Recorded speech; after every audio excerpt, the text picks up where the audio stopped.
Something has fundamentally changed inside the British monarchy, and this time it is not speculation, not rumor, but a shift so decisive that even the palace can no longer disguise it.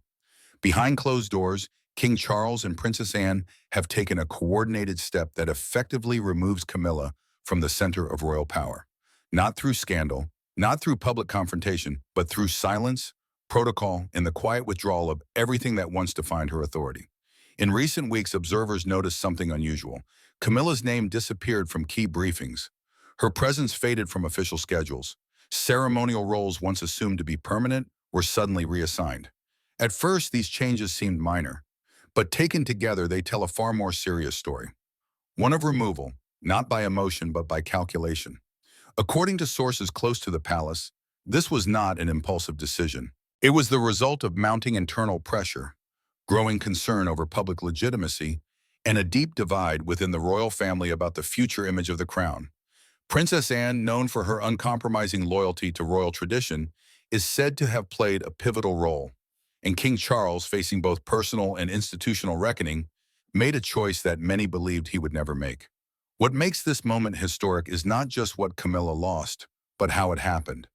No announcement, no defense, no acknowledgement. In royal terms, that silence is final.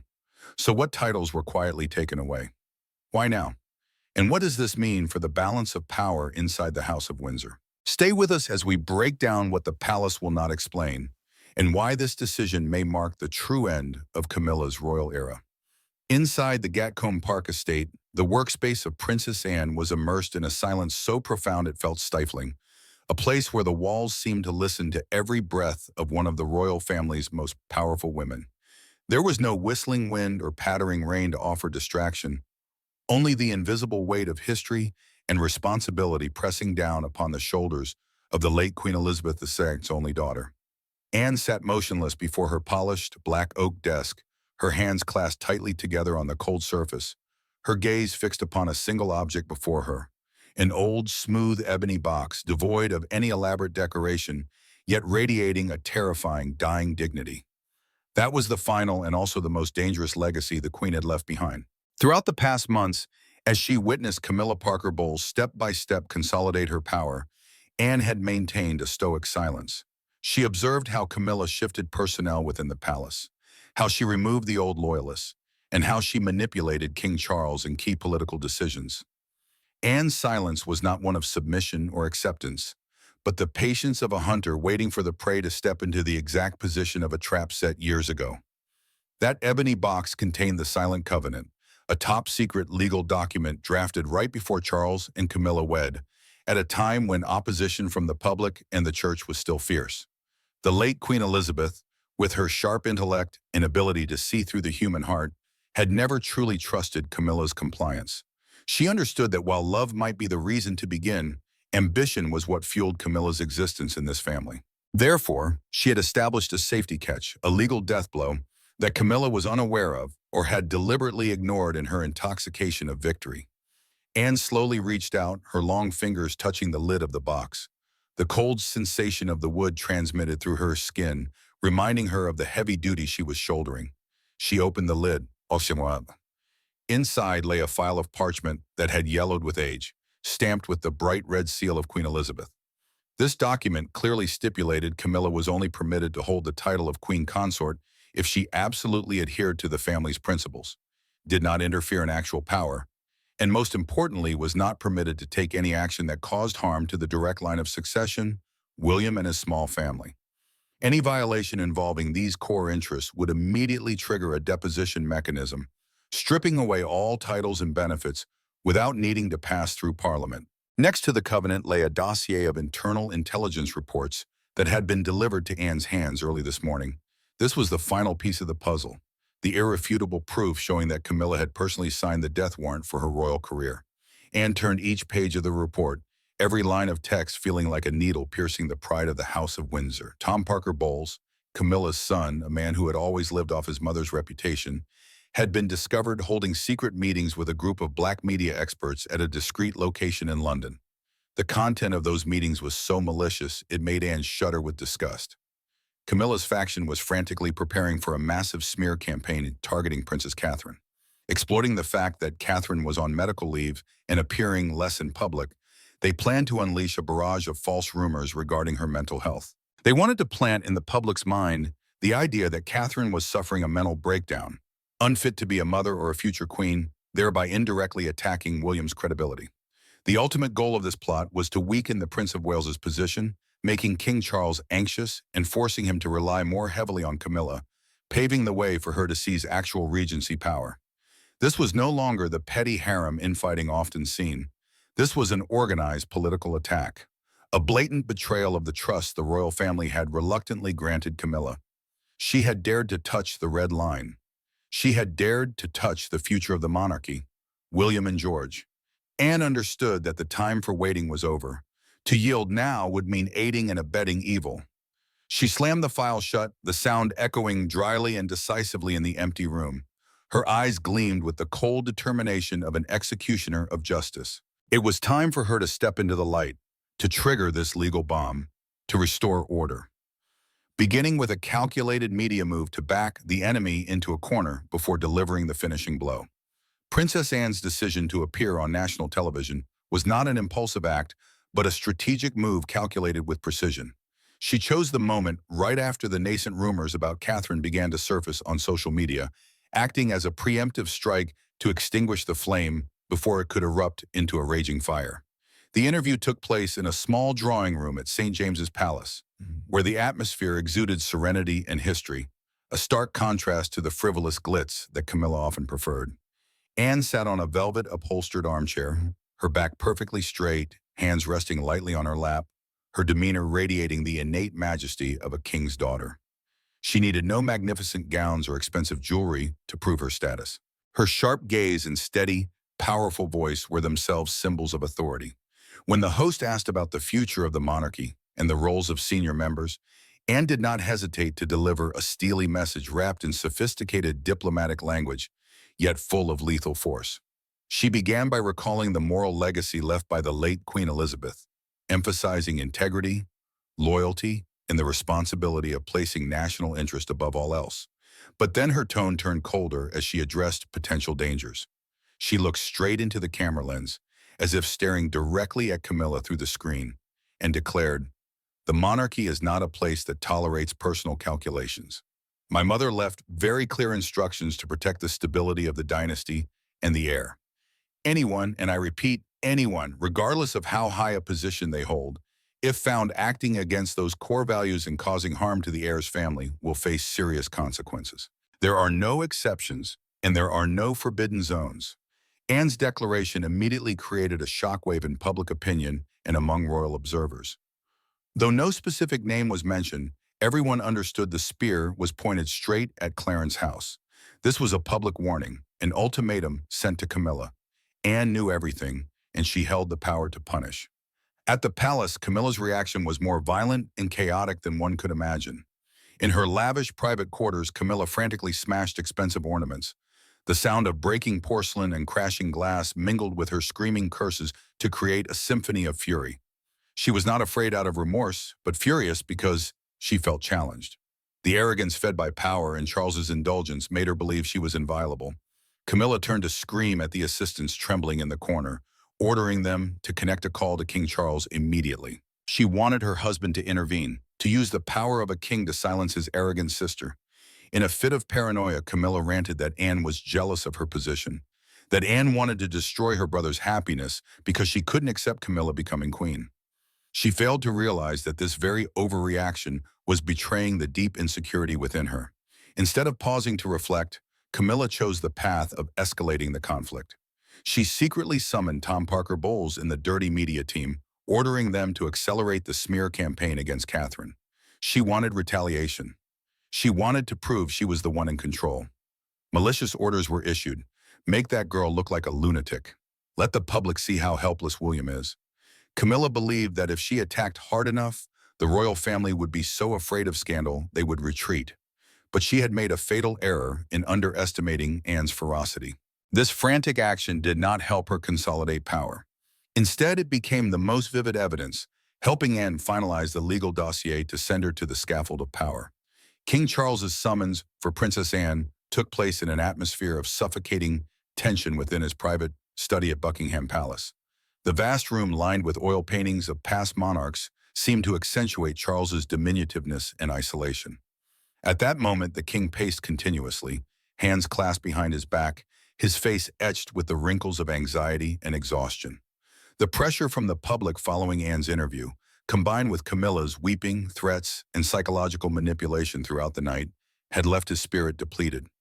When Anne entered, maintaining her calm and cold demeanor, Charles immediately exploded. He spun around, his voice trembling with anger mixed with helplessness. "Anne, do you know what you have just done? You are igniting a media war right inside our own family. The whole world is discussing internal rifts. You are humiliating me, humiliating the Queen, and damaging the dignity of the crown." Anne stood still, her gaze upon her brother unwavering. She saw before her not a majestic king, but a weak man blinded by sentiment. She replied with a voice steady but sharp as a razor. "I am humiliating no one, Charles. The person smearing soot and dust upon the honor of the House of Windsor is the wife you are trying to protect. I spoke out not to start a war, but to prevent a disaster. I am trying to save you from your own blindness." Charles slammed his hand down on the desk, sending papers flying. "Blindness! You dare call my love and tolerance blindness? Camilla is my wife, the queen of this country. She has endured too much coldness and injustice. Why can't you and everyone else leave her alone? Why must you dig up the past and weave conspiracies that do not exist? Do not exist?" Anne gave a faint smile, one filled with bitterness at her brother's naivete. "Do you truly believe the attacks on Catherine appearing relentlessly in the papers recently are coincidental? Do you truly think the rumors about William having an affair or Catherine being mentally ill were dreamt up by the press? You are king, but you are letting the fear of loneliness control your reason. You are harboring a venomous snake in your house simply because it whispers sweet nothings into your ear." Charles froze, his eyes avoiding Anne's scrutinizing stare. Deep down, he too harbored suspicions. He was no fool. He knew Camilla's ambition, knew the calculations of her son, but he feared facing that naked truth. He feared that if he admitted Camilla was a villain, he would have to admit he had been wrong his entire life in pursuing her. Camilla had skillfully built a world where only she and he stood against the world, making Charles emotionally dependent on her in a pathological way. "Wake up, Charles. Also." Anne stepped closer, her voice lowering but the weight of every word multiplying.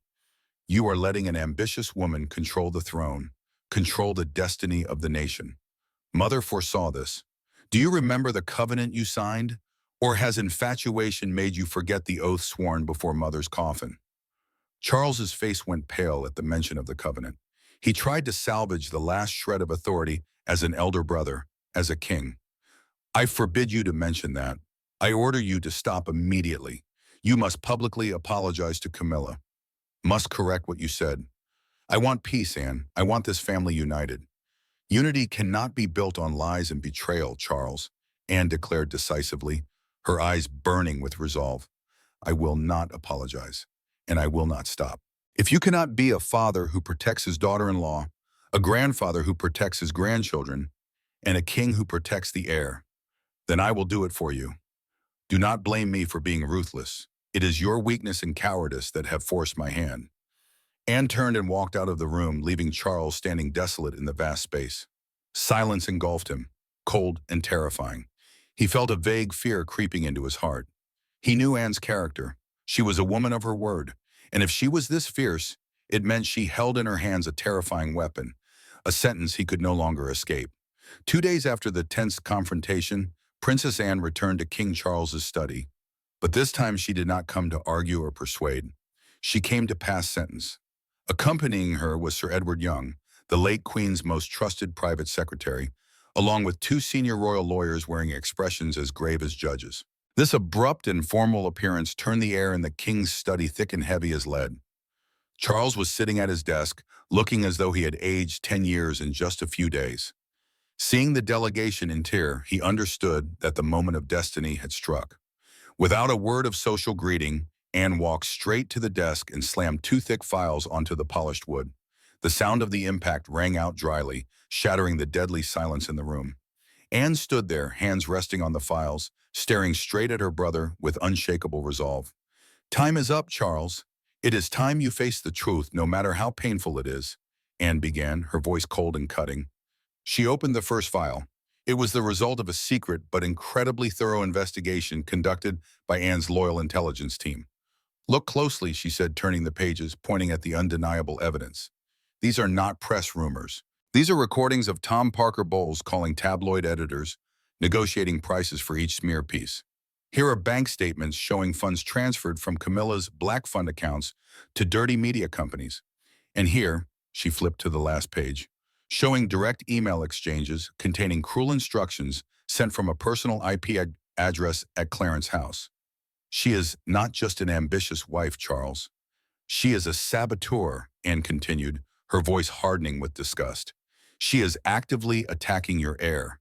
She wants to destroy Catherine's reputation, wants William to mentally collapse to pave the way for her own power. She is willing to sacrifice the stability of the dynasty to satisfy her megalomania. This is an act of treason according to the laws of our ancestors. Charles picked up the papers, his hands trembling violently. His eyes scanned the lines, the numbers, the excerpts. The truth lay exposed before him, naked and cruel. The woman he loved so dearly, whom he always believed to be a victim of public opinion, was in reality the mastermind behind the cowardly attacks on his daughter-in-law and son. He felt his chest tighten as if squeezed, his breathing becoming difficult. Anne placed her hand on the second file, the one bearing Queen Elizabeth's red seal. And this is the tool for you to end it all. She opened the original copy of the family covenant. Mother foresaw this day coming.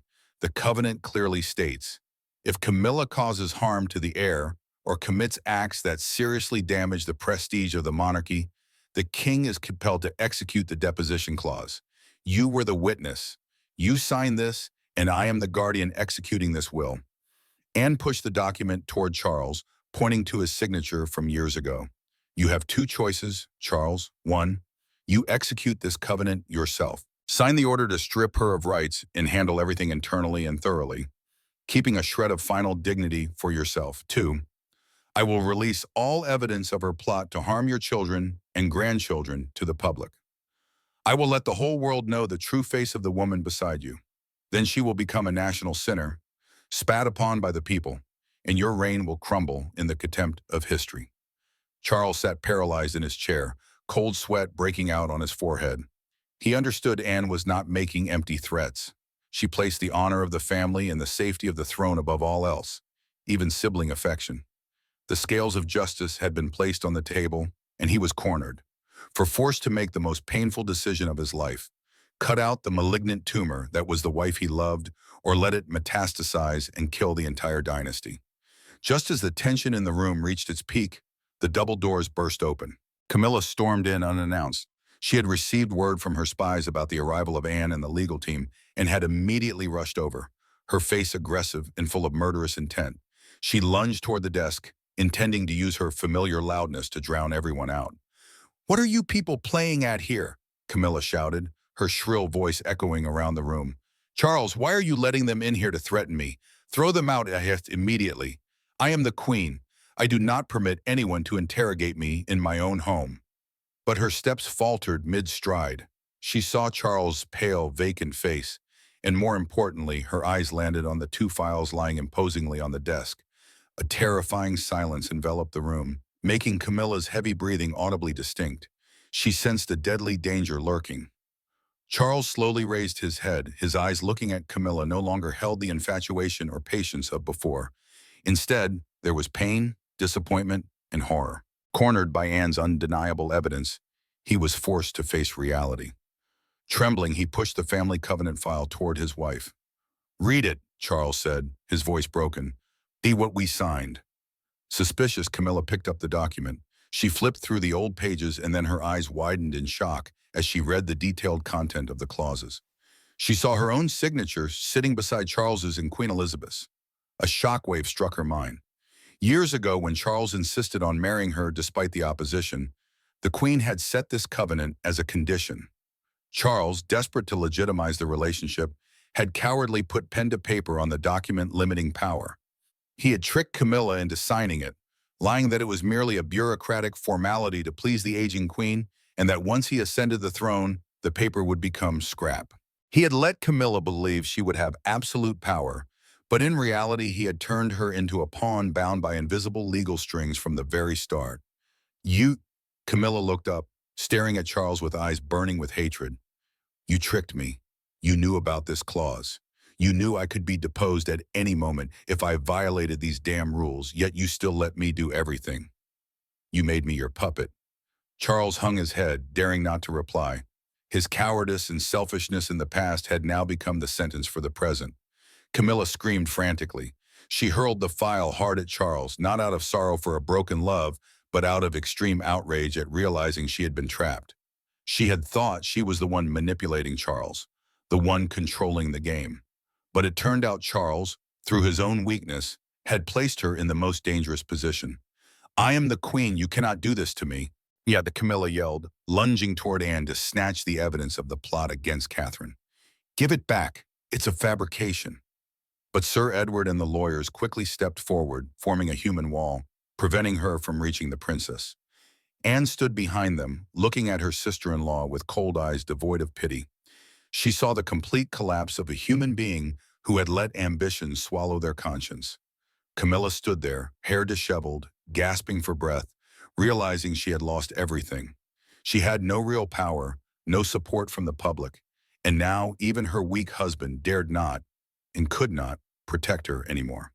The secret meeting room deep within Buckingham Palace was completely isolated from the outside world, the place where the fate of a queen was decided in the brutal coldness of royal law. There were no camera flashes, no noise of crowds, only the rustling of paper and the heavy breathing of those involved. Anne sat at the head of the table controlling the entire situation. Opposite her was Charles, completely broken, and beside him was Camilla, who now looked like a walking corpse, her face vacant, eyes soullessly staring into the void, with none of the aggressive fire she had displayed just moments ago. Anne placed on the table a document that had been drafted in advance, the title clearly reading, Roadmap for the Abdication of Power and Restriction of Royal Privileges. She did not choose to throw Camilla out onto the street or pursue a public divorce, for that would cause a global scandal, damaging the image of the monarchy she was trying to protect.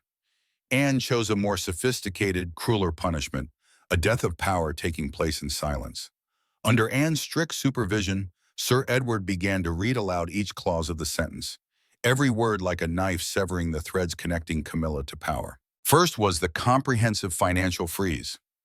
Sir Edward signaled to make a direct call to Coutts Bank. All of Camilla's lavish personal spending was frozen immediately. She would no longer have the right to access the royal family's common funds, no longer be free to sign checks, purchase jewelry, designer clothes, or spend money on luxurious vacations for her children. From now on, her living expenses would be strictly controlled and subject to detailed approval by Princess Anne's office. Camilla, from someone who spent without looking at price tags, had become completely dependent, having to beg for every penny to exist within this magnificent palace. Next came the stripping of information access and political power. Sir Edward demanded the immediate revocation of keys and passcodes to classified documents. Camilla was officially removed from the list receiving red boxes, the symbol of governance power. More importantly, she was stripped of her status as Counselor of State. This meant that if Charles were ill, unconscious, or away, Regency power would transfer directly to William and Anne, bypassing Camilla entirely. She became politically blind and deaf, completely isolated from the flow of the kingdom's power, unaware of the nation's destiny. Finally, and the most painful punishment mentally, was the radical personnel purge. Anne ordered the firing of the entire team of attendants, secretaries, PR experts, and cronies who had clung to Camilla for years. Those who had helped her execute the dirty plots were expelled from the palace within the hour, forbidden to take any documents. Replacing them were staff selected and trained thoroughly by Anne herself. They bore the title of servants caring for the Queen's health, but in reality, they were invisible jailers. Their duty was to monitor Camilla's every move, control every phone call, every letter, ensuring she could not contact the outside world to cause trouble or cry out to the media. She would live in a gilded cage in the truest sense, watched 24/7. King Charles, his hand trembling uncontrollably, picked up the fountain pen. He looked at Camilla one last time, his eyes holding regret, but also full of helplessness and resignation. He knew he had no other choice if he wanted to keep the throne for his descendants. He put the pen to the enforcement decree. His shaky signature put a full stop to the short and scandalous reign of the wife beside him. The sound of the nib scratching on paper sounded like earth falling onto a coffin lid.